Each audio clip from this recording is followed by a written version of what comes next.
Hello, welcome all. Thank you so much for coming to my channel.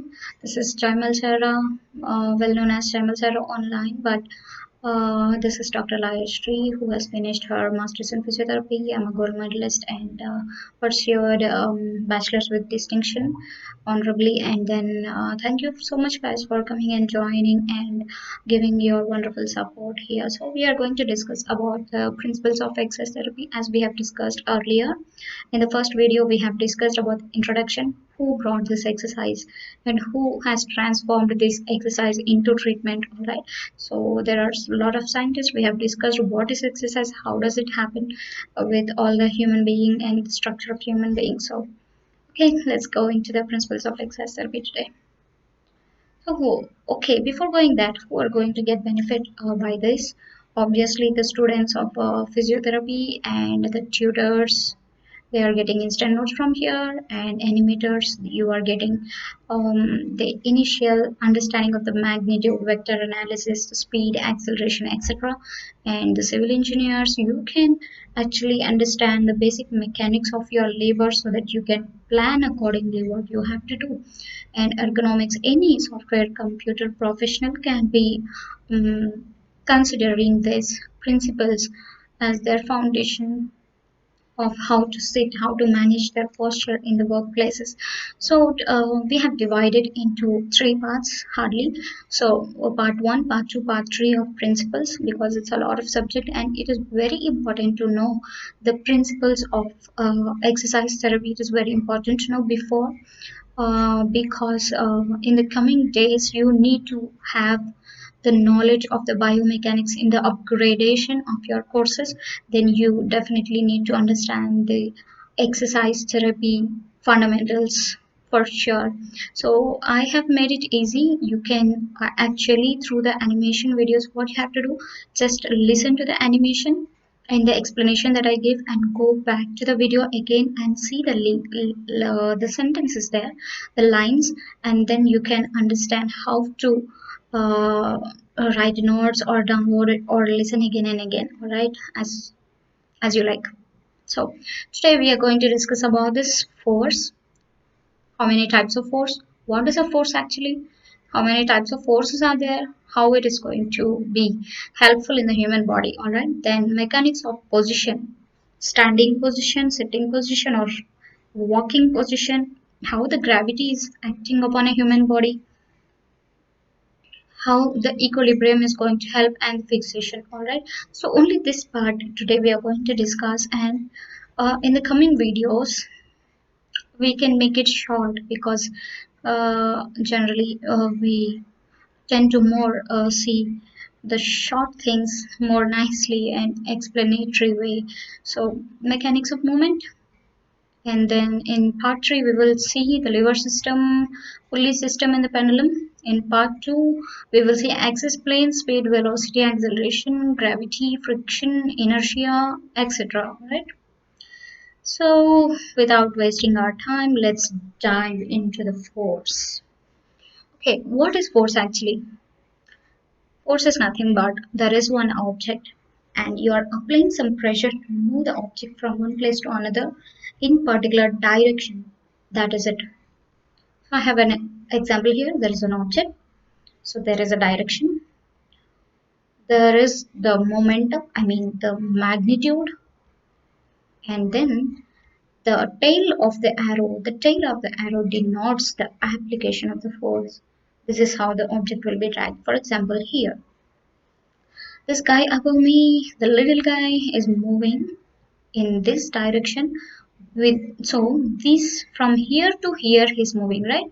Let's see, here to here, that is a magnitude, and this is the point where he is holding the object is the force of application. As we have seen, three things: direction, magnitude, application. So this is causing the free movement in the direction of force. All right, that is it. Number two, same thing. There was a single force, now two forces adding equals to the magnitude amount. So two forces, same point, same direction. So you are actually summing the magnitudes to the whole magnitude. That is it. So two forces same direction to the common point equals the magnitude, the power, equals the pressure to get the thing to happen, to drag the object. So the next thing, two equal forces acting in opposite direction creates what? Equilibrium. Yes. So these two guys are pulling the rope in with equal forces so that they have proper stability. No one will fall unless they are using different kinds of pressures. So two unequal forces acting on the common point opposite direction, then you have a problem here because the magnitude, the pressure, one guy is doing more and one guy is doing less. So there will be the disturbance, the movement. So you need to the magnitude of the force producing this moment being equal to the difference between. So there will be the difference between the magnitudes of the two unequal forces which oppose each other. So the result of the magnitude is difference between these two forces. It's damn simple, easy. So why are we learning these forces? Because muscles in our body acting as elastic bands on the bones creates the joint. They pull by a certain amount of force when we do action. For example, I'm doing this because this muscle is pulling in this way with certain amount of force in the single force or multiple equal forces or unequal forces. Alright, so we need to learn parallelogram force. What is it? Okay, it is inconvenient for us to grab this object from one position. It may fall down. So these guys are doing the same exact thing that they should do. They are parallel to each other and dragging this object so that the resultant force from here comes straight away. Alright. So these two parallel lines and the imaginary line, the resultant force line, drags the object on the track, otherwise everything would mess up. So this is parallelogram. The best example is the deltoid. This is for your notes purpose, but I'll show you exactly what happens in the body. This is, alright, let it come. This is humerus, right? This is your shoulder and this is deltoid muscle. So the two muscles, anterior and mean front and back, anterior, posterior, and the middle one is the resultant force. That is it. So we have learned the force, composition, application, how does force is applied, and parallelogram forces. Now comes mechanics of position. So what we have here, gravity, equilibrium, fixation. So damn simple easy to understand. So what is the gravity? We all know that if something we throw up, it will come down. Why? Because the object has some weight and gravity has some power to get that thing down because this weight is lesser than the gravity. That is the reason gravity is pulling it down. So what does Newton concluded? Okay, the force applied by the gravity is equal to the mass of the body. So the area of the body. Alright? So it is equal to the body, but the distance is double. It simply means the object and the gravity mass should be equal, but the distance will be double. That's all. So you can read all this later. Inversely proportional to the square of the distance between them. Alright. The force of gravity acts continuously upon human body and if unopposed, the latter will fall to the ground. That is what happening. So, for example, we can see buoyancy effect of water. So as I told, if the weight is less, it is going up. If the weight is more, it's coming down. Alright, towards the gravity. So here comes the examples of what we are speaking. Generally, a human structure cannot stand without the muscles of extension here. So there is a muscle here which is called a scap muscle and it is going back because the heel raising against the gravity this muscle is a calf muscle, it should stand against gravity in order to stand or to dance or doing anything. So until the muscle contracts, it can go up, but if it is not, then it has to come back. So in order our body not to roll in front, the extensor, the back muscles continuously work while walking and standing. All right. So this is center of gravity. So what is center of gravity means actually? Center of gravity is not the middle of gravity, it is the area of gravity. So if a person is standing here and this is the area of gravity and this is the area of gravity which falls upon any human body. Why? Because okay, let me tell you, the center of gravity, this is an ununiformed body. In uniform body, you can exactly point the halfway length of the uh, any body that can be known. But in ununiform human body, what you can say, this is ununiform body, right? So then to find a COG, what you have to do, draw a line here and draw the suspension lines of the suspensory object or any limbs. Then you have an intersect point here which is called the center of gravity. Let us see here. Yes, so in anatomical position of the human body you have second sacral vertebra, not here but here, second sacral vertebra in men and children, but in women, as their upper body is little weightier than the men and children, the center of gravity goes little upwards. Okay, what is line of gravity? Same thing. So you don't get panic by all this matter again. I will show you here. So line of gravity, which is an imaginary line, which is called as plumb line again.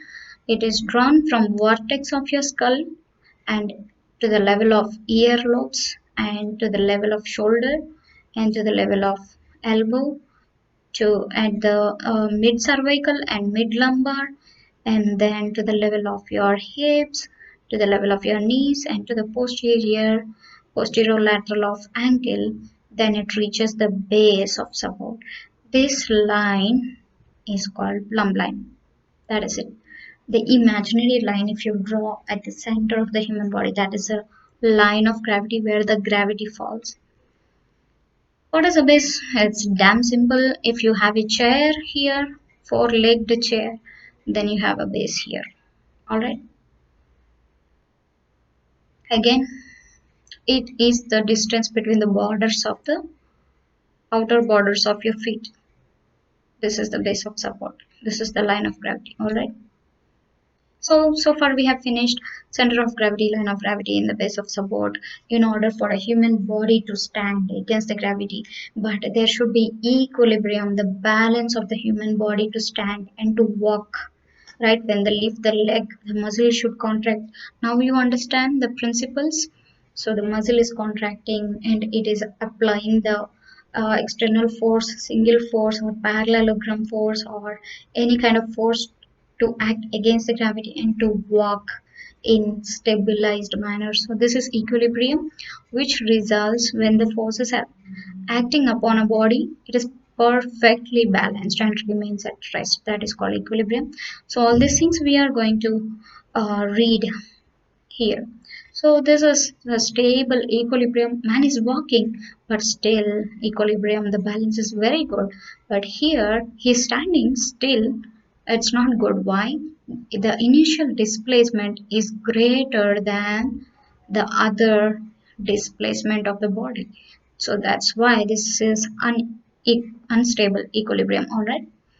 Neutral equilibrium is everything will be equal. I'll show you in the next picture. So this is the example of neutral equilibrium, because though the weight is more in one side and the weight is less on the other side, he is balancing with his weight.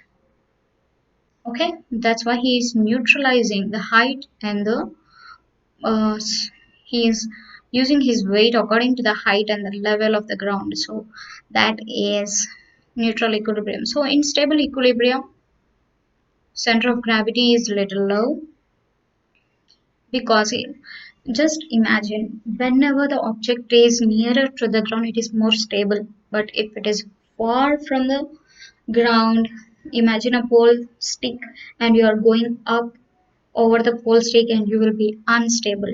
Why? Because the gravity is not acting upon you, it cannot support you anyway. So here center of gravity is low and LOG falls near to the base. But unstable, center of gravity goes high, you cannot stand. And LOG falls outside the base. So in order a person to get to be in the stable position or the balanced position, you need your line of gravity, the center part of your body should be in the base of the area which you are in. I'm sitting here, my line should be the straight. If I fall to one side, I may fall to one side because my equilibrium is not good when I am shifting the balance, alright? So that is how it works. So fixation is nothing but when two equal forces are acting to stabilize a thing. You are fixing a position in order to displace the other thing. Alright, so all these are fixators, because here, for example, if there is a breakage happened here and you want to move the bend your other body structures or bend the knees, so you need to fix this, right? So that's how it works. Of the bones of joints achieved by a balance. So you are creating some balance by opposing forces acting upon them. So I'll show you a better example. So here what is happening? Let's say we have cervical spondylosis. My neck is hurting, and then I go to a physiotherapist. He has given me a cervical traction, and so this muscle is getting pulled. This joint is getting pulled because there is nerve impingement here. But there are other muscles which are in unseen and they are working to fix the joint, which means the other adjacent joints are not moving while this joint is moving. That's called fixator. So these muscles are acting as fixators. That's how even the splintage works and the bone grafting plating. So the better example I can give you is shoulder joint mobilization, because you are fixing the joint and moving the other limb as well. So guys, this is all about part 1 of principles of exercise therapy. So we have discussed a quick recap: force, definition of force, what is a force, direction, magnitude, application of force, single, two equal, two unequal, parallelogram force, mechanics of position, gravity, center of gravity, line of gravity, base, equilibrium, and fixation. So guys, thank you so much for being here, and in the coming videos we are going to discuss about mechanics of movement, how a human anatomical structure is going to be divided, and then what kind of speed, velocity, acceleration we will be discussing, inertia, momentum, lever system, and pulley system and pendulum system. These are very basics but very important. So guys, thank you so much for coming again. Thank you a lot. Thank you, and I have a huge respect to you guys. Please join me. You can subscribe the channel for more videos and a quick notifications, and please download the notes, and it is very beneficial if you share with your friends who are pursuing the subject, or you can just make them know that there are free tutorials available online. So you can comment the doubts below. You, if you want any subject to be discussed, you can comment there on physiotherapy or related to exercise. We are happy to help you, and we have online teaching too. You can approach me for that. I am giving my mail ID in the description box, so you can do that too. And you see my image on the top, so that is for subscribe, and you can see much more playlist in this side. So guys, thank you so much for coming and joining. Thank you.